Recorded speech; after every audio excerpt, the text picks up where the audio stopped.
Today's video is sponsored by Forever Pick, exotic wood guitar picks. Handmade one at a time in Chicago, Illinois, you can choose from a selection of exotic woods that will actually improve your guitar's tone. Take advantage of an exclusive 25% off coupon when you buy the full 6-pack at the link in the description. And remember, when you support my sponsors, you support this channel, and I sure appreciate it. Hey y'all, it's Shitpost Friday. Hello, good people of the world. Brad the Guitologist here, and it's time for another riveting episode of Shitpost Friday. Starting off this Shitpost Friday, I would like to send out our warmest well wishes and get well soon wishes to Dickie Betts of the Allman Brothers. He apparently took a stumble in his backyard while playing with his dog recently and hit his head, and he's currently in the hospital and is in critical condition. It wasn't all that long ago that he actually had a stroke and was trying to still recover from this stroke, and he had just started playing his guitar again and was getting back up to shape, and he was just to the point where he was ready to go back out on the road and start kicking some ass again, and then this happens. You know, just the other week I was talking about Dickie Betts because I found a record of his that I didn't even know existed. I hope he does have a speedy recovery and is able to get back out on the road and is doing what he loves as soon as possible. Speaking of guys getting out on the road with their guitars, check this dude out. He walks apparently every day to work like this. He takes his guitar on his walking morning commute. I just think it's kind of cool and kind of funny. I mean, I'm sure this dude has got to turn some heads. Even in a larger city, I mean, surely people have got to be like, what the hell is this dude all about? But yeah, man, this is kind of cool. And I'm curious how many of you guys actually are able to do this on your commutes, or when do you squeeze in guitar playing time? Because I know one thing that I do to kind of squeeze in time playing guitar and just kind of to noodle and, you know, try to keep my chops up. There's probably a good 15 or 20 minute window every day where I have to go pick up my daughter from school, where I'm just kind of sitting in the line just outside this elementary school, you know, kind of sitting on the side of the road in my car, and there's nothing to do. I could listen to music, I could sit on my phone like everybody else does, or I could roll down my window and stick the neck out the window and play guitar, you know, for a good 15, 20 minutes. You'd be surprised, you know, how many little exercises you can go through in 15 or 20 minutes. But yeah, I'm just curious, you know, when do you guys find time to play?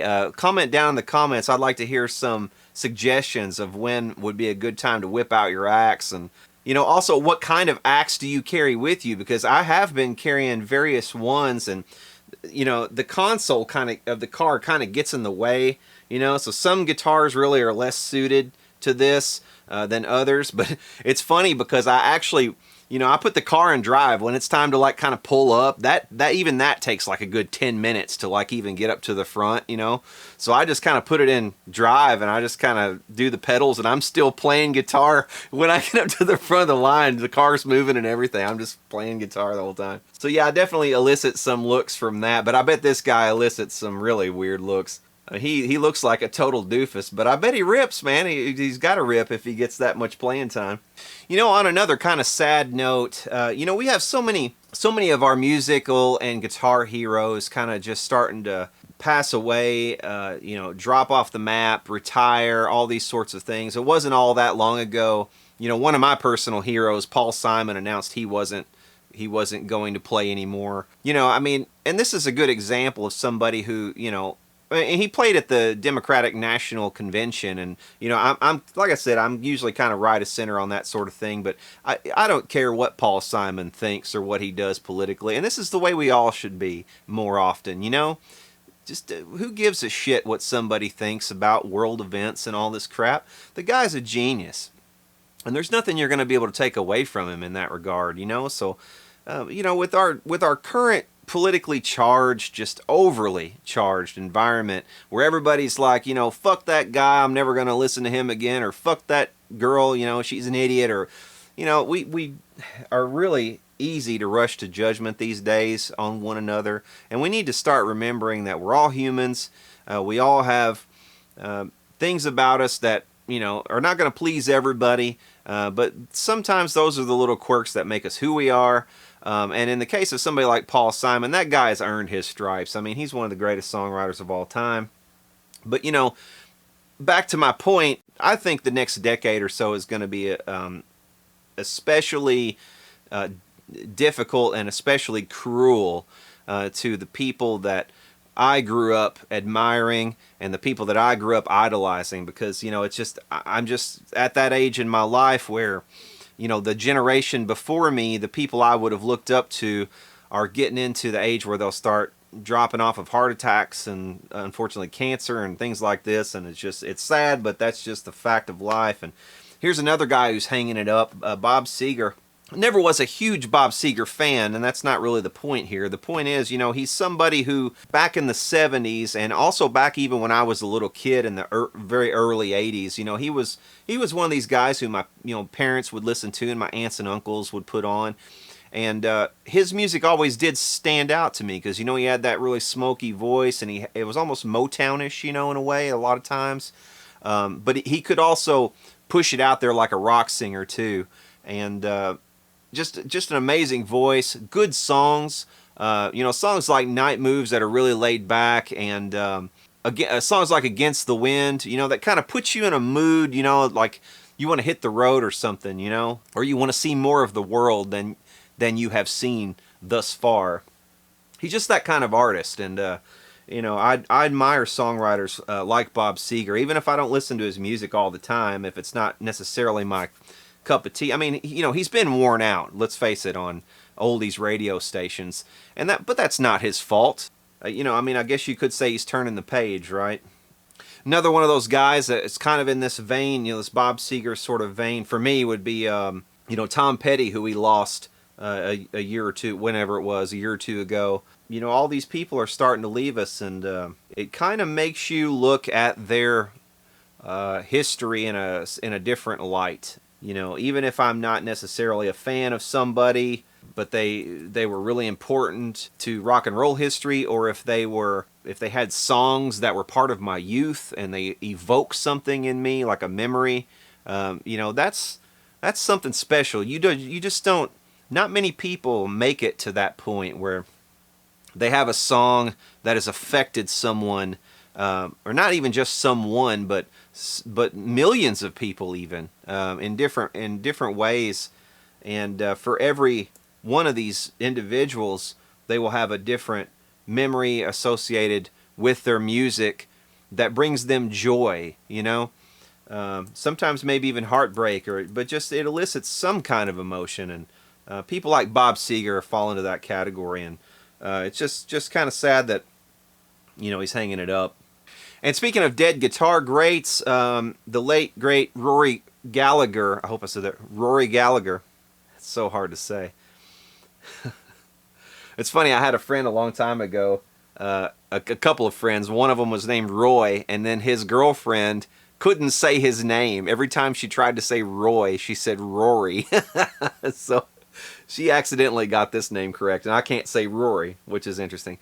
So Rory Gallagher is getting his own minted coin from the Irish Mint. It's sterling silver. Looks like a pretty decent little rendering. It's got a map in the background. Seems a bit unimaginative there. He's holding a Stratocaster, and it is supposed to officially mark this 70th anniversary of his birth. I guess that would be his 70th birthday now, wouldn't it? So yeah, if you're in Ireland and you want to kind of invest in the Irish Mint, or you want to invest in silver coins, or you want to invest, if you're a Rory Gallagher fan, this might be for you. They're also going to, in this series of coins, they're also going to mint one of Phil Lynott, who of course was the bass player and singer for Thin Lizzy, and also Luke Kelly of the Dubliners. Now this is something I ran across last week. Dragonforce's Herman Li puts on snorkels and puts on a special flotation device for his wireless system on his guitar, and he jumps in this pool with these people at his concert. Now, why would there be a pool at his concert? Well, it's because he's playing on a cruise ship. Apparently, there are these cruises you can go on that are like heavy metal themed. So they have, what is this called? Full Metal Cruise. And this, I guess, is the 7th one that they've done. So you go on this cruise, apparently, and you have these heavy metal acts who play. And you're on this cruise ship with all, it just basically like a cruise, but instead of Instead of like cocktail lounge music, you get like Herman Li jumping into the pool doing his solo underwater. So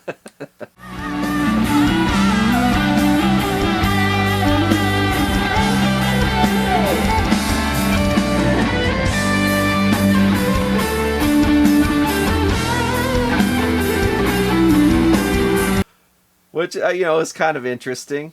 And speaking of interesting videos that I've run across recently, this is the coolest thing I've seen in a little while. And it's not because these young girls are that polished. They're not polished. They're not even that awesome in a technical sense. The girl who's playing most of the guitar licks is actually pretty great for her age and stuff.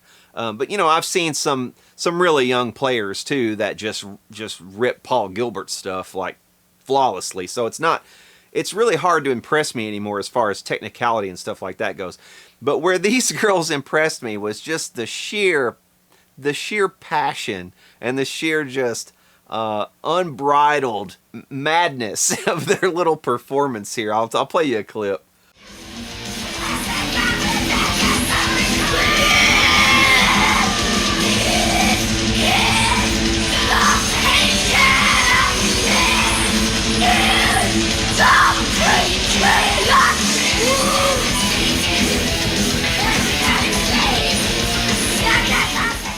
But the little girl who's singing, man, is just hilarious. It reminds me of some of the first times I ever picked up a guitar. When I first got my guitar, I have a friend named Richard, and he and I didn't know how to play a lick, and he didn't know how to play a lick. We were just, 14 years old or whatever it was, or 13 or 14, and we just took the stuff out into the garage where nobody could hear us, and just cranked it up as loud as we could. And I'm sure the whole neighborhood actually could hear us, but we didn't think we were being heard. But we were just screaming and beating on shit, and just, having a fabulous time, not being able to play a single lick, but pretending we could, But these girls are actually playing well and pulling it off, But the young one who's singing, man, is just jumping around like a bunny rabbit on crack, and it's just hilarious. There's really something to be said for just not necessarily being the most technical musician in the world, but just letting loose, man, and kicking over a chair every now and then and saying fuck it, and or slinging your guitar around, or just going for it. And it just there's just a purity to it that maybe you have it when you're young and you only have it then, and as you grow old you just kind of forget what that feels like, and you just kind of go through the motions. And if you're a touring musician or you're professional, it's kind of hard to feel that and to get into that each and every night. And I get that, especially if you're touring the world and you're doing it for a living. There's part of being a professional musician that it's the part of it is very job-like, so you're going out there to create a performance and to create an experience for people, and sometimes you get caught up, I think, in doing that, and you kind of go through the motions and you forget what it's all about in a way, But this just, something like this, comes along and just reminds you what it's all about. It's like they just don't give a shit, and I love it. Okay, that will conclude this week's news. And now it's time to Ask an Amp Tech. When you don't know what the fuck you're doing, time for Ask an Amp Tech. Okay, since I started this Ask an Amp Tech series, I have just been inundated with questions, and I am not going to be able to get to them all, sadly. Probably in each Ask an Amp Tech episode, I might get to 3 or 4 at the most, and I have dozens of these. Okay, this one comes from Todd. He says, "Hello, Brad, or Mr. Guitologist, if you prefer. My name is Todd from Southern West Virginia. I saw your contact info on YouTube, so I thought I would tell you I enjoy your videos. Thank you, Todd. Appreciate that, man. Thanks for watching. Also, recently picked up a 1967 Fender Blackface Champ, and when I opened it up, I noticed something strange. First of all, I opened it up to install a 3-prong power cord and remove the infamous death cap, and saw a 47 microfarad 450 volt capacitor going from where the output transformer connects to the board and ground." And here's a picture of what he's talking about. Just curious why they would do that. Is it to reduce hum, compensating for a component that's failed? Yeah, it looks to me like that is a power capacitor. That should be the first node, I believe. Well, I can kind of see where it's coming from right there, and yes, indeed, it looks like it's coming from the output transformer. But let's check out a schematic just to make sure what's going on there. Yeah, okay, the blue one goes up to the plate of the tube, and the red one comes down to the power section. So yeah, in your picture, you see the red one is connected there. So that's the first node. And they have a 47 microfarad capacitor in there. That's a bit large. And technically speaking, it's larger than what the 5Y3 is supposed to be able to handle according to its data sheet. So, you know, you may consider lowering that value if you want, but I have actually personally put 47 microfarad capacitors in that spot with 5Y3s and had absolutely no ill effects. So it's up to you. What the schematic calls for is a 20 microfarad. What the older Champ schematics called for in that position were 16 microfarad. 20 or 22 is a pretty common value these days. So if you wanted to replace it, I would replace it with like a 22 microfarad capacitor and then just go about my day. Okay, this picture comes to me from Luis. And Luis says, "Hello Brad, this is a Fender amp I've been searching for information on. It has Fender Musical Instruments, Fullerton, California. Sorry, the picture may not be the greatest, and yeah, it's kind of hard to tell anything from it, really.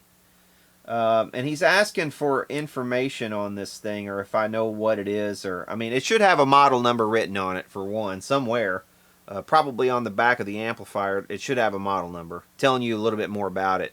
You know, I can't really tell much from the photo, except that it has some graphic EQ over on one side, kind of like a Mesa Boogie type thing, it looks like. And it looks to me like it's, you know, it's probably a 90s build, I would say, just judging by the look of the thing. That's about all I can tell you. It's probably late 80s or, you know, early 90s. And if anyone else has information on this, spill the beans down in the comment for Luis.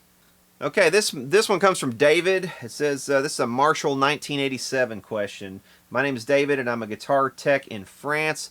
A few years ago, I made a 2204 amp myself with great components and Marstrand transformers. During the year, I bought a 2203 amp, so I wanted to modify my actual amp to the standard 1987 50 watt plexi. So I did, but I think I have a problem. When I play the channel 1 or 2, I can also adjust the volume of the opposite channel, and I can increase the sound with the channel 2 volume also. Okay, so I'm assuming you modified the 2204 into a 1987 50 watt plexi. You're not obviously, I don't think you're modding the 2203 into the 50 watt. So yeah, see, the 1987 schematic is not that different from the 50 watt JMP 2204. You're going to have 4 inputs. You're going to have one pair of inputs. You're going to have another pair of inputs. If you go into this one pair of inputs, it goes into one half of a 12AX7.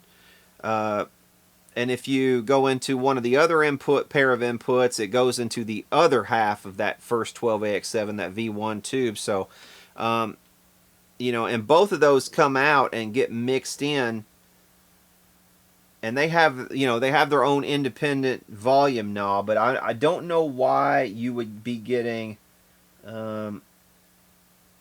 crosstalk really from one channel to the next. Yeah, you shouldn't, assuming everything's wired correctly, you shouldn't have a situation where you plug into one set of inputs and you get signal on both volume knobs, because both of the volume knobs, if you look closely on the schematic, both of the 1 meg volume pots are independent of one another. They do not, the sound doesn't get mixed until after it exits those pots. So there's really no way for that to get, yeah, there's just no way for that really to happen. Unless something is just wired incorrectly. You're just going to have to get in there with a fine-tooth comb and figure out where you screwed up, and it's going to be somewhere between the input and you know, that first stage of the V2 tube. It's going to be somewhere in there you've screwed up and you've got things crossed. So yeah, that's going to be something you'll have to go through with a fine-tooth comb. And what I would suggest is just going through, just have the schematic in front of you while you're doing it and check off every single connection. Not every single part, but do that also. Every single part and every single connection, because you might have a situation where you have something connected in two different places, and that's where your problem lies. So anyway, good luck. I hope that helps. Okay, this question comes from Asley. I hope that I'm pronouncing that correctly. It might be Azel as well. It says, hello, what's the recommended replacement threshold with regards to coupling cap leakage? I'm currently working on a 1963 Vingtor. What is that?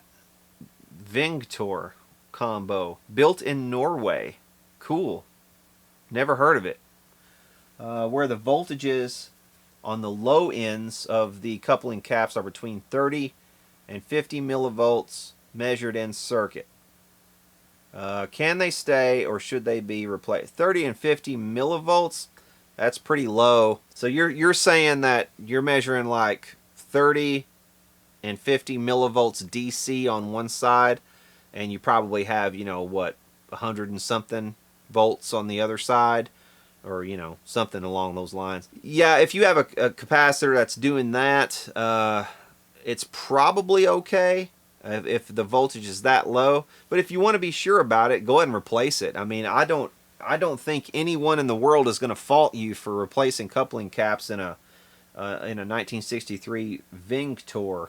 I mean, if I were you, I would just document it with a film. Just do what I do, because, you know, that's part of the reason also I make these films, because if I run across something that's really old and needs to be documented for like posterity, you know, if I had a pre-war amplifier or something like that, I'm gonna do my honest to goodness best to try to preserve that as much as possible. But at the same time, I want it to be playable, and I want you to be able to hear it, you know, as it was intended to be heard. So I'm not going to leave failing components in something like that just for the sake of saying, you know, oh, it's all original, or it looks all original. I'm not even going to start restuffing caps. What I would do in a situation like that is take the old stuff out, put it in a little baggie, wrap it up real nice, keep it with the amplifier, make a film of myself taking it out, you know, and doing the work and talking about it and debating what to do, and, you know, all the things that make this channel interesting, I guess, to a lot of you. You should do that in this case. I would definitely recommend make a video of yourself repairing this 1963 Vingtor, whatever this thing is. I would watch it because I've never heard of this thing.